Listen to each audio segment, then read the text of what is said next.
are twice as likely to form new corporations than Americans. The numbers to start that these immigrants generate are, for example, in 2000, startups created more than 3 million jobs. And after 5 years, 78% of those startups were still in business. And that generated close to $776 billion in revenue. So that gives you an idea of how important it is to allow immigrants to stay. 40% of the immigrants that come to the United States, even though they come here illegally, they overstay their visas.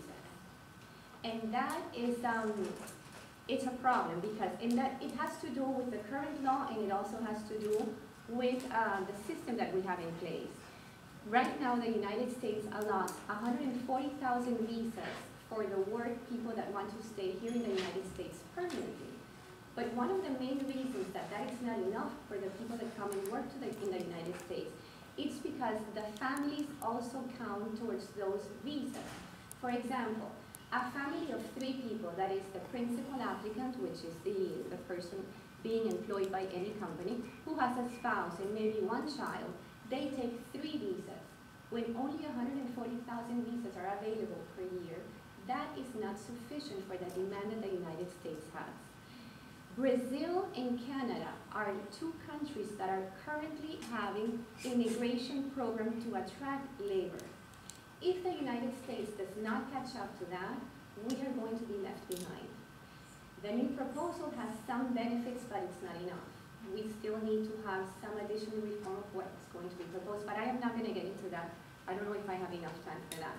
Okay, a couple more numbers that I want to give you is with the, for example, the publicly traded companies like Intel, Google, eBay, Yahoo, and another one, Sun Microsystems. These companies all had an immigrant as founder or as co-founder. That goes to show you how important it is to allow immigrants to remain in the United States, because not only are they very innovative, they give a lot of jobs that we need. Just to give you numbers, they employ close to, let me see if I find it in my notes, 220,000 people in the United States and over 400,000 people globally. Okay, so the purchasing power of Latinos and Asians, this is another really good number. They are estimating that by 2015 they will reach, they will make $150 trillion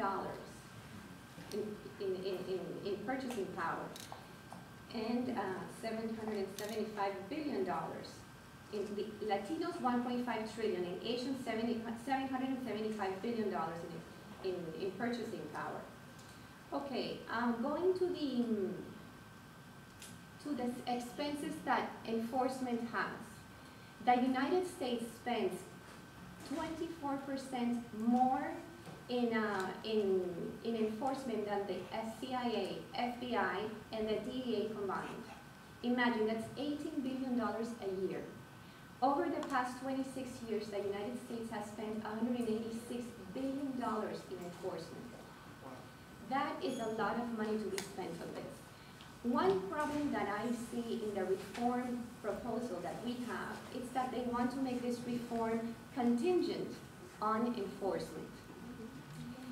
This is a problem, and I tell you why. The United States, the reason why people come to the U.S. is because there is a demand for labor that is not currently met. Americans do not want to do certain jobs that foreigners do. And that's the reason we have people coming to the country. It doesn't matter how much money we spend. If we spend $18 billion a year and people keep crossing the border, it doesn't matter how much more money we spend. And to make the reform contingent on this doesn't make any sense. How do we fix that? Let me give you an example that happened in Georgia. Georgia implemented in 2010 E-Verify. E-Verify is the only thing that will make employers not employ undocumented people. Now, what happened during that year in 2010? Georgia incurred more than $300 million in losses in agriculture because at that point when E-Verify was implemented and the employers would not employ undocumented individuals, they started leaving Georgia and they had nobody to pick those crops. So imagine the problem that we have if they were to implement E-Verify without immigration reform. We would have a deflating economy where all of our undocumented individuals would leave, and we would be having losses in agriculture like there is no tomorrow. Just to give you an idea of how important it is agriculture in the United States. This is a major industry. In 2007, we had 2.2 million farms. 3 million people are directly employed in farming. Out of those 3 million, 1 million people are farm workers.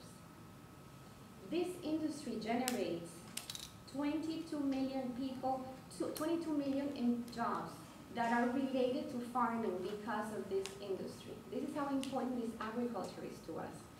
The United States produces, just to give you an idea, we export, not produce, we export $160 billion in 2010. We exported in 2011 $136 billion, that amounting to $37 billion in surplus for the United States. Imagine what would happen to the U.S. if we do not give farm workers some type of legalization and path to legalization. There are people here that have been in the United States working in our fields for over 20 years. I know some people in the farm industry, and they call me up, and I am an immigration attorney, and they say, Elizabeth, I pay you whatever. These are the employers. Please legalize my mainland.